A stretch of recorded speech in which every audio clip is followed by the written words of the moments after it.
Hi, Stephen Smith here, and I believe that I have a word from the Lord for you today.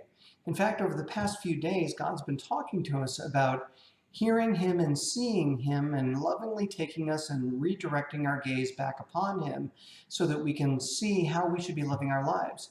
Well, He wants us today to be able to take these lives that He's given to us and use them in a way that will actually benefit the entire body. That's all of us together. We're talking about unity here. We're talking about coming together to be able to have one particular message, and that message is to spread the good news to all people far and wide. Well, there's only one way that we can do this, and that's if we follow what God tells us in His Word. And I believe that the message today will actually lead us along in that. So take a look at 1 Peter 3:8, which says, "Finally, all of you should be of one mind, sympathize with each other, love each other as brothers and sisters, be tenderhearted, and keep a humble attitude." If we're able to do these things, if we're able to follow what Peter tells us here, then what happens is that our unity becomes one with God Himself and, check this out, with each other. So as we become unified, we suddenly become a lot more effective in everything that we do for the Lord Himself. And that's what He truly wants us to be able to do. Look at what Paul wrote for us in the 4th chapter of Ephesians. He talks all the way throughout this chapter about coming together, about being one body, about using what God has given to us to be able to reach out and touch others with the gospel, with the good news, with the message that God's put in each and every one of our hearts, and to do it together. So we start out in Ephesians 4, the 2nd and the 3rd verse. He says, "Always be humble and gentle. Be patient with each other, making allowance for each other's faults because of your love. Make every effort to keep yourselves united in spirit, binding yourselves together with peace." You know, there's a lot of things that we have to try and do out there, and we just can't do them on our own effort. But if we use God's Spirit, then we'll be able to do that. And especially when we find that someone else's politics really just jabs us in the side, or we see a post that we don't particularly like, or if we've been hurt by them in the past, it really hurts us. But if we bind ourselves together with all of those believers in peace and in love, then we know that we can do these things. And Paul knew this. He knew that we would be unable to be able to do this without God Himself on our side. So why not allow God into your life to be able to transform you? Look at what he tells us in the 16th verse of the 4th chapter. He says He makes the whole body fit together perfectly as each part does its own special work. It helps the other parts grow so that the whole body is healthy and growing and full of love. Our whole body should be together, growing and full of love.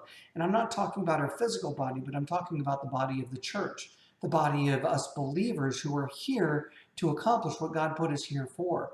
There's no way that we could do these things without God. Again, He enables us to be able to do this, so we should start working together rather than working apart from each other.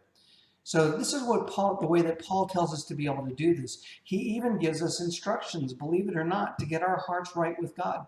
He does this in the 21st through the 24th verses. Look at what he says. "Since you have heard about Jesus and have learned the truth that comes from Him, throw off your old sinful nature and the former way of life, which is corrupted by lust and deception.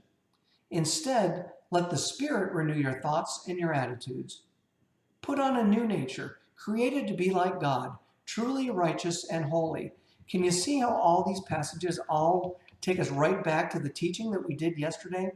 God is definitely talking to me. I don't know if He's talking to you or not, but when He says things 2 or 3 times, it usually gets a hold of my attention. So here's the word that I believe that the Lord has given to me for you today.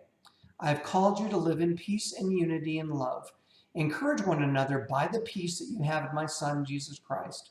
Be unified as one body, created to spread my good news, tying this all together with the love that I have so generously provided for you." You know, these words have been a real blessing to me, and I hope that they've been a blessing for you as well, and that they're changing the way that you look at God and how He interacts with you in your life.